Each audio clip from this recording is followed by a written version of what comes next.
नमस्कार, मैं हूं आपके साथ कविता थपलियाल और आप देख रहे हैं निवेश की एबीसीडी। इस शो के ज़रिए हमारी कोशिश होती है कि हर हफ्ते बाज़ार की एक ऐसी आवाज़ शो पर लाई जाए जो न सिर्फ बाज़ार की मौजूदा चाल को निवेशकों की भाषा में उन्हें समझाए, आसान भाषा में समझाए, बल्कि निवेश पोर्टफोलियो को लेकर कुछ गुरु मंत्र भी दें। और आज की इस पेशकश में मेरे साथ एक खास मेहमान भी जुड़ गए हैं, एक्सिस म्यूचुअल फंड के senior fund manager equity Shreyas Divalkar. Shreyas, बहुत बहुत धन्यवाद समय निकाला इस बेहद खास पेशकश के लिए। चर्चा की शुरुआत क्योंकि हम कर रहे हैं तो हाल ही में जो बाजार की स्थिति है उसको बिना छेड़े या उसका बिना जिक्र किए हम चर्चा की शुरुआत नहीं कर सकते हैं।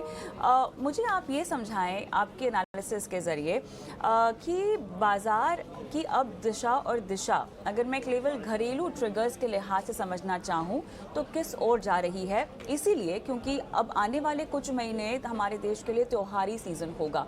In terms of demand, in terms of consumption, किस तरह की तस्वीर उभरती हुई आप देख रहे हैं श्रेयस?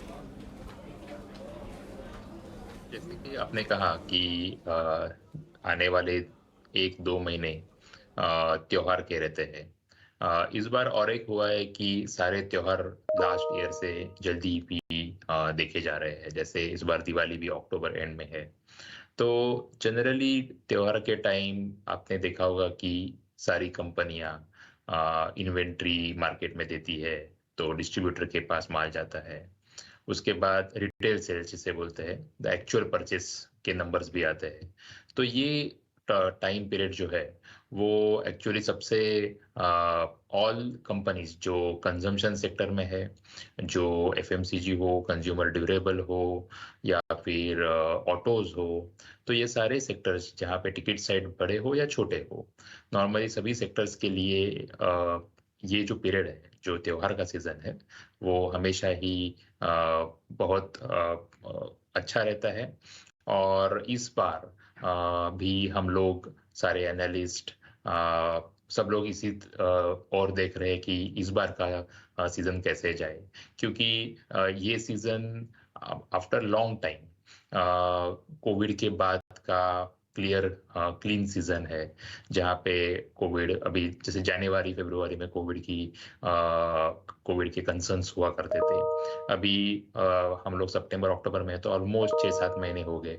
लास्ट ईयर और उसके पहले ईयर कोविड के कंसर्न्स थोड़े ज्यादा थे।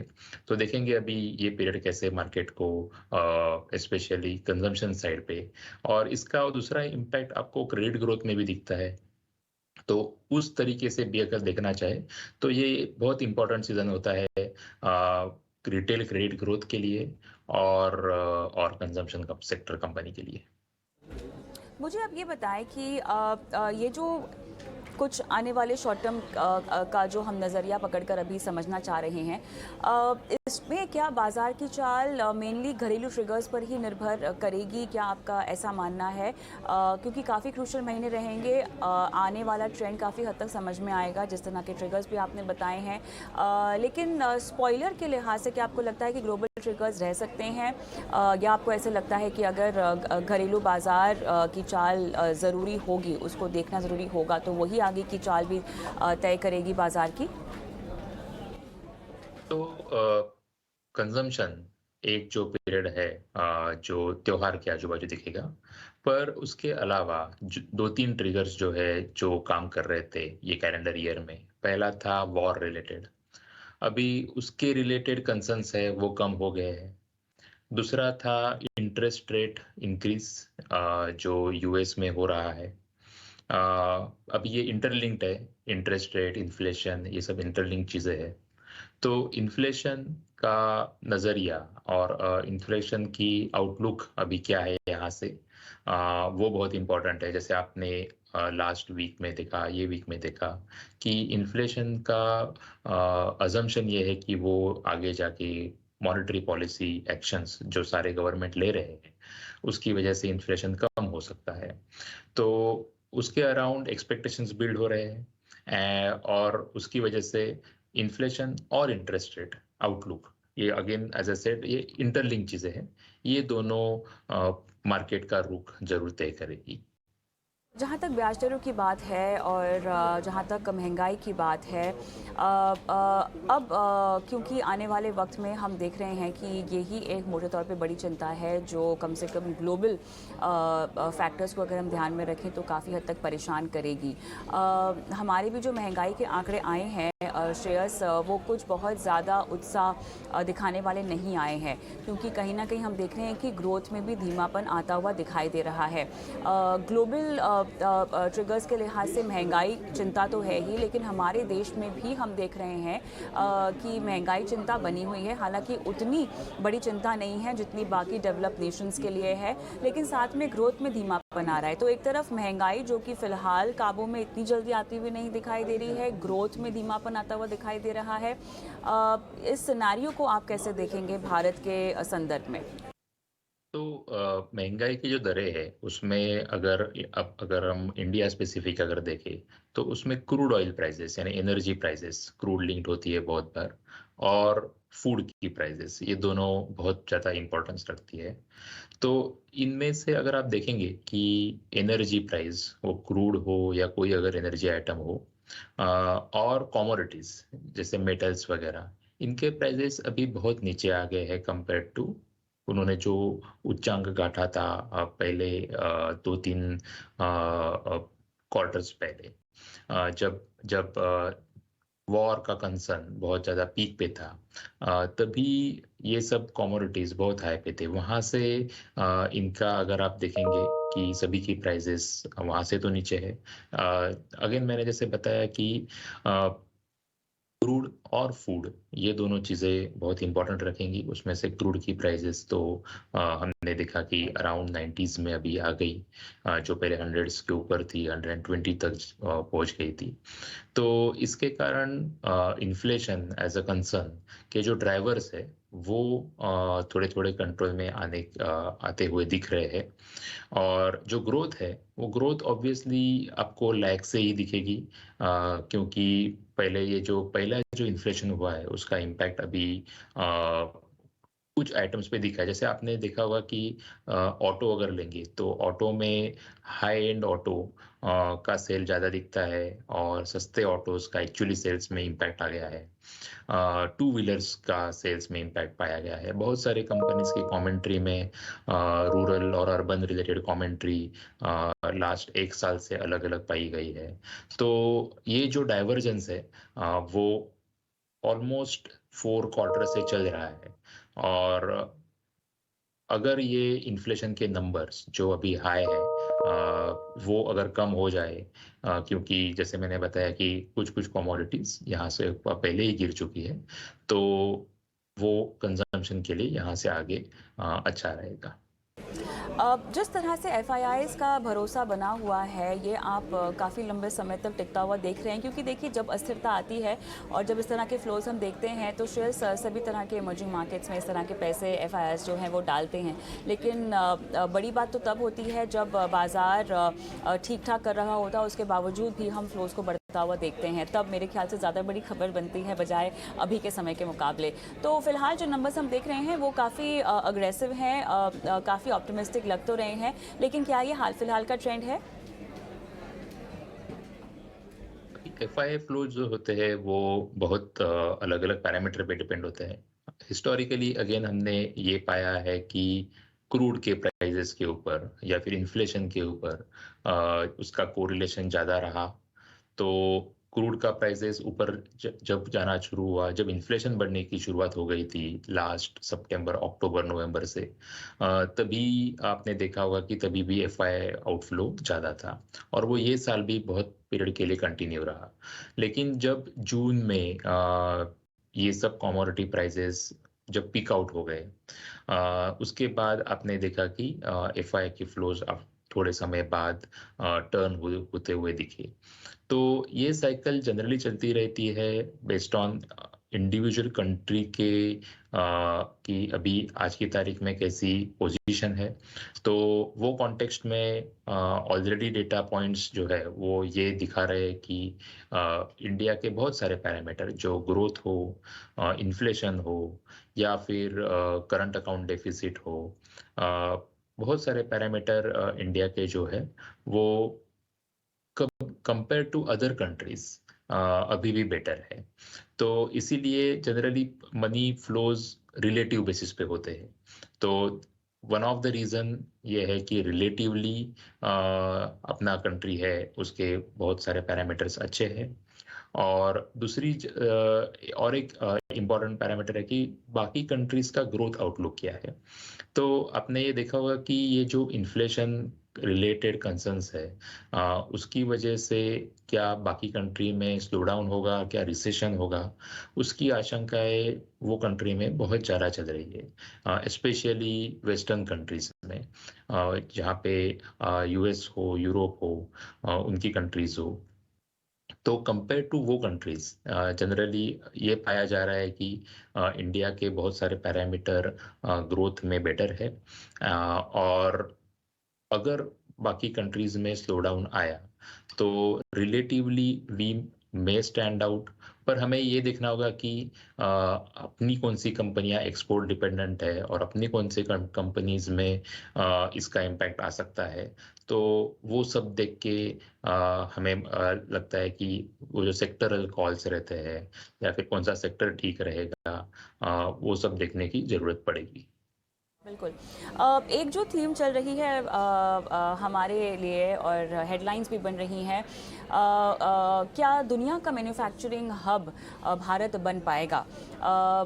अगर हम आने वाले समय में भारत के लिए तमाम ग्रोथ फैक्टर्स देखें तो ये एक बहुत बड़ी चीज़ है जहाँ पर भारत आगे आ सकता है, और इसकी ओर हम काम भी काफ़ी हद तक कर रहे हैं इन टर्म्स ऑफ पॉलिसीज़। हम पॉलिसी फ्रेमवर्क की बात करें या तमाम अपॉर्चुनिटीज़ की बात करें, आने वाले समय में इस थीम के साथ साथ क्या ऐसी कौन सी थीम्स आपको लगता है जो बाज़ार को पसंद आएंगी भारत के बेहतर भविष्य को देखते हुए, और कहीं ना कहीं जो अस्थिरता का माहौल है उससे भारत को फ़ायदा होता हुआ दिखाई देगा? इससे स्पेसिफिक थीम्स क्या आपने कुछ भांपी है, कोई ट्रेंड आपको दिखाई दे रहा है जो हम आने वाले वक्त में देखेंगे?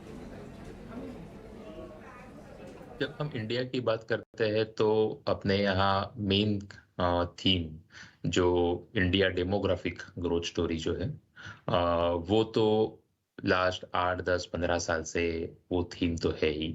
तो इसीलिए उसके अराउंड आप लास्ट 10 15 साल में देखा होगा कि retail credit growth as a story India में अच्छी चली।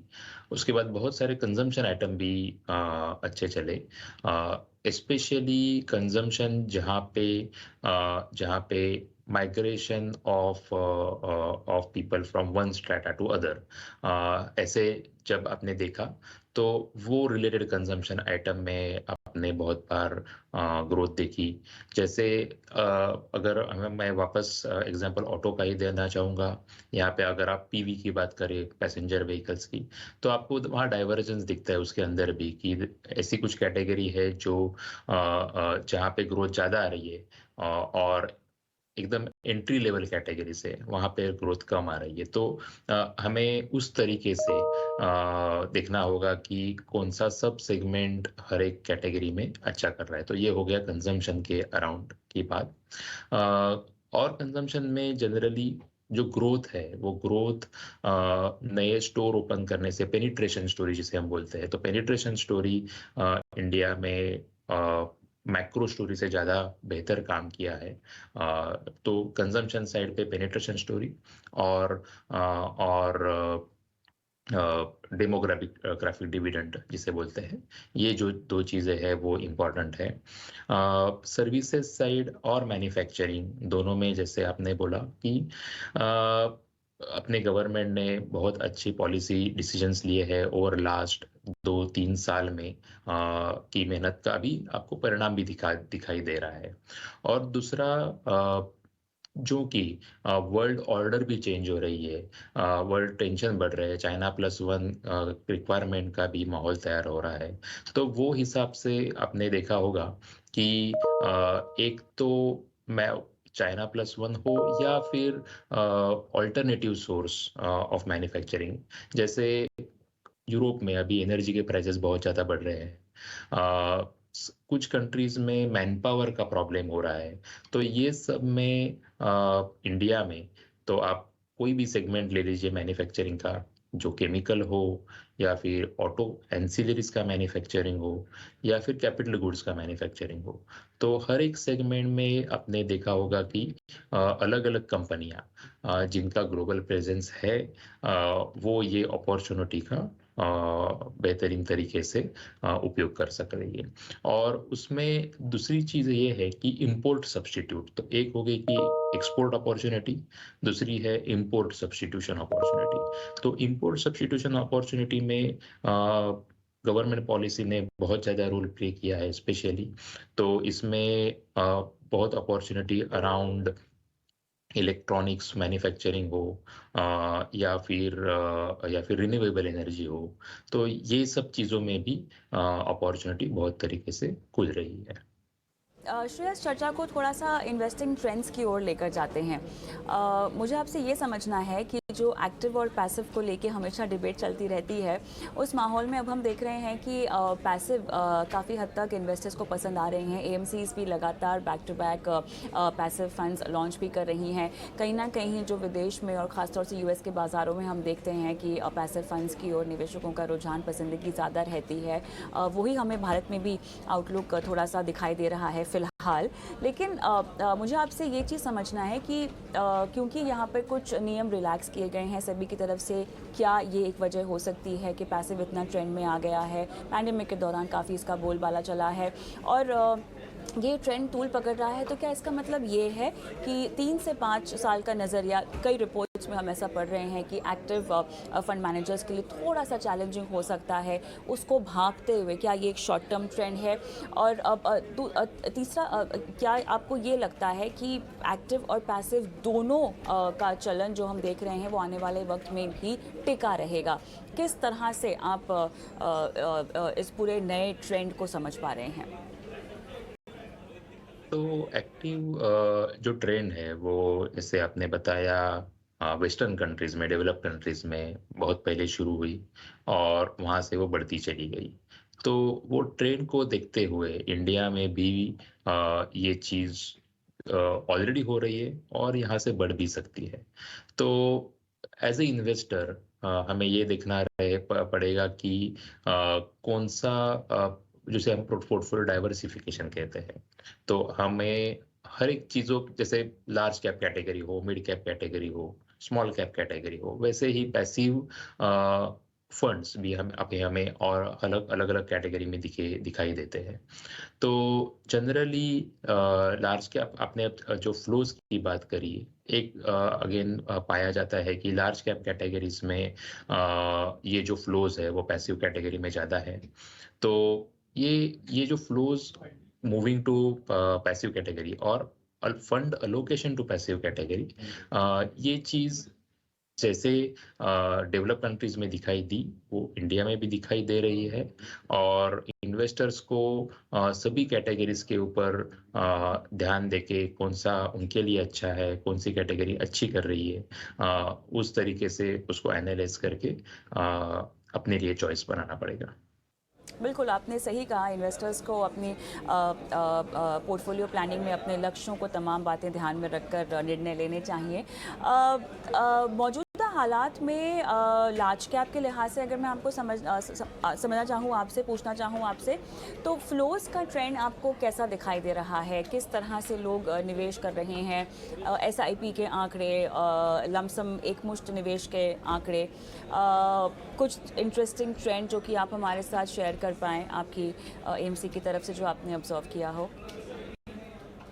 जैसे एएमसी लेवल सारे कंबाइंड इंडस्ट्री के फ्लोज तो हर महीने आते हैं, अभी भी आ रहे हैं। तो आपने देखा होगा कि हर महीने एसआईपी के फ्लोज इंडस्ट्रीज के इम्प्रूव ही हो रहे हैं। ये जो एक्स ऑफ एसआईपी जो फ्लोज है, इसमें लास्ट 1-2 महीने में हमने देखा कि उसमें थोड़ी कटौती हुई थी। पर ये मंथ आफ्टर मंथ, ये 1-2 महीने से इसे ट्रेंड कहना बहुत मुश्किल होता है, तो हमें और महीनों के आंकड़े देखने पड़ेंगे। पर more important is SIP number, जहाँ पे इन्वेस्टर्स लॉन्ग टर्म के लिए इन्वेस्ट करने की का माइंडसेट लेके इन मार्केट में आ रहे हैं, वो बहुत ही अच्छा डेवलपमेंट है। मौजूदा हाल में अगर इसके बाहर थोड़ा-सा हम अपने पोर्टफोलियो को ले जाना चाहें तो आपको लगता है कि मिड कैप और स्मॉल कैप में थोड़ा-सा एक्सपोज़र बढ़ाने का समय आ गया है? वैल्यूएशंस के लिहाज से आपको किस स्टेज पर मिड कैप और स्मॉल कैप फ़िलहाल दिखाई दे रहे हैं?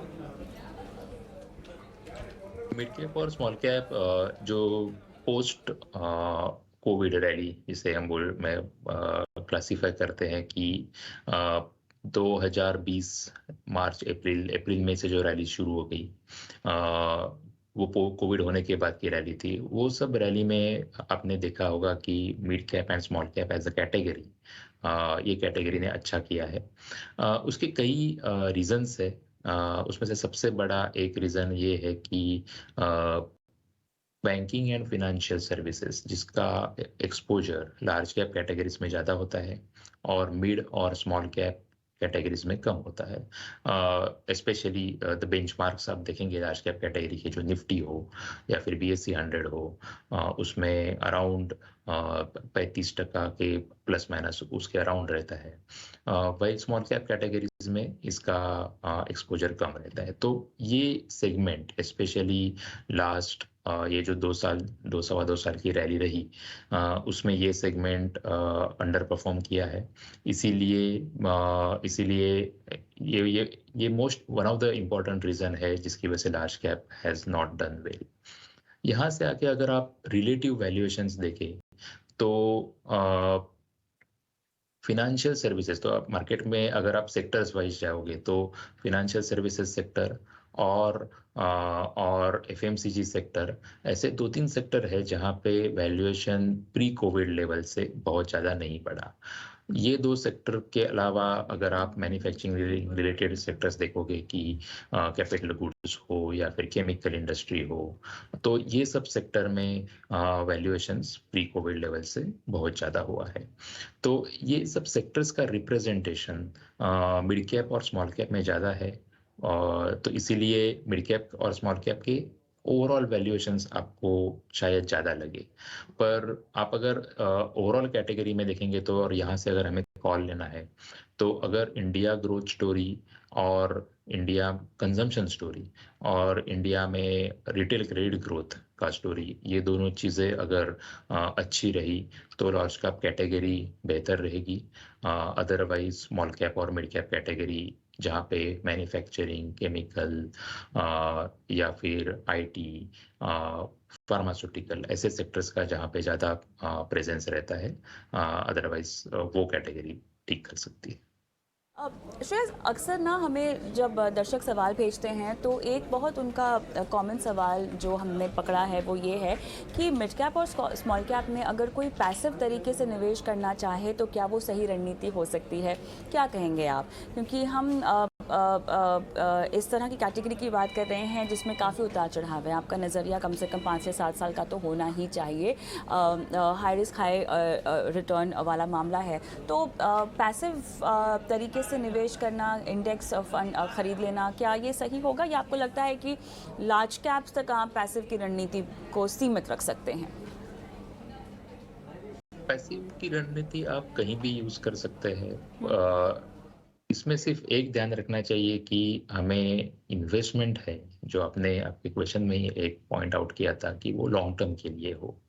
अगर आप लॉन्ग टर्म के लिए इन्वेस्टमेंट करते हैं तो आप एक्टिव लीजिए या फिर पैसिव लीजिए या फिर कोई इंडिविजुअल सब सेगमेंट हो। जैसे मिक्स फंड्स भी है, large and mid cap category है, फ्लेक्सी कैप है, मल्टी कैप है, मल्टीपल कैटेगरीज है जहाँ पे एक्चुअली आपको मल्टीपल एक्सपोजर मिलता है। पर आपके रिस्क एपेटाइट के हिसाब से क्या परसेंटेज एलोकेशन होना चाहिए लार्ज मिड स्मॉल, इसको ध्यान देते हुए आप इसमें से कोई भी कैटेगरीज में चूज करें तो उसमें that can be good strategy. ज़्यादा पैसिव वर्सेस एक्टिव ये जो डिबेट है वो आज की तारीख में लार्ज कैप कैटेगरी में चल रहा है। मिड और स्मॉल में जो आंकड़े दिखाते हैं, अगेन सब हम हिस्टोरिकल आंकड़ों से ही एनालिसिस करते हैं, तो हिस्टोरिकल आंकड़े जो है उसमें आपने देखा होगा कि and specially in the western world large cap category में पैसिव स्ट्रेटजी ज़्यादा लोग पसंद करते हैं। ओवरऑल तो हमने बाज़ार को लेके बात काफ़ी हद तक कर दी है, लेकिन इस शो के ज़रिए हम ये भी जानना चाहते हैं कि जो लोगों के पैसे संभाल रहे हैं वो किस तरह से अपनी एसेट एलोकेशन रणनीति को बना कर रखते हैं। ज़्यादा बारीकी में तो नहीं जा पाएंगे आप, क्योंकि आपके ऊपर भी रेस्ट्रिक्शंस हैं एज अ फंड मैनेजर अपनी इन्वेस्टमेंट्स रिवील करने का। लेकिन मुझे ये बताएं कि एसेट एलोकेशन और रीबैलेंसिंग आप कैसे करते हैं अपने पोर्टफोलियो में? क्या कुछ आप स्ट्रैटेजीज़ के लिहाज से फॉलो करते हैं? एक्चुअली एसेट एलोकेशन वो ये चीज़ है, वो आपके एज, आपका रिस्क एपेटाइट और आपको कितने समय के लिए इन्वेस्ट करना है, इनके ऊपर बहुत ज़्यादा डिपेंड करती है। आपके गोल्स क्या है, आपको आज से 5 साल, 10 साल, 15 साल के बाद कब कितना पैसा आपको चाहिए। तो ऐसे बहुत सारे पैरामीटर्स होते हैं जिससे आप ये डिटरमाइन करते हैं कि आपका पूरे पोर्टफोलियो का इंडिविजुअल कितना परसेंटेज इक्विटी में हो, शुरुआत तो वहाँ से है, कितना परसेंटेज डेट में हो, कितना परसेंटेज बाकी के भी असेट क्लासेस है, जो रियल एस्टेट हो सकता है, गोल्ड हो सकता है, मल्टीपल असेट क्लास आजकल अवेलेबल है। तो बेस्ड ऑन आपके रिस्क रिवॉर्ड पहले तो ये डिसाइड करते हैं कि हम कि इक्विटी में कितना रहे, और जो कि मैं इक्विटी मार्केट में ही काम करते हैं, तो ऑब्वियसली एक उसके तरफ ज़्यादा एक अट्रैक्शन ही भी रहता है। पर मोर इम्पॉर्टेंट है कि आपको आपके रिस्क रिवॉर्ड के हिसाब से कौन से कैटेगरी में ज़्यादा रखना है, कौन से कैटेगरी में कम रखना है, ये डिसाइड करना सबसे बड़ा इम्पॉर्टेंट है। तो मल्टीपल एसेट क्लासेस में डाइवर्सिफिकेशन कर सकते हैं। Diversification as always has been helpful over longer term, पर वो डाइवर्सिफिकेशन में percentage allocation to individual asset class, ये बहुत इम्पॉर्टेंट है। और उसकी तरफ जो उसके परसेंटेज निकालने होंगे, वो generally similar parameters again and again, probably it goes back to the individual, और उसके हिसाब से ही आपको इन्वेस्ट करना पड़ेगा। श्रेयस, बहुत बहुत धन्यवाद, आपने समय निकाला, इतनी बारीकी से आपने तमाम तरह के पहलू निवेश को लेके दर्शकों को समझाए, बाजार की चाल समझाई और आने वाले वक्त में उनको क्या रणनीति अपनानी चाहिए, निवेश के क्या बेहतरीन विकल्प है, बारीकियां बताई। बहुत बहुत धन्यवाद आपका। Thank you very much. इसी के साथ निवेश के ABCD में आज के लिए इतना ही। मुझे भी इजाज़त दें। नमस्कार।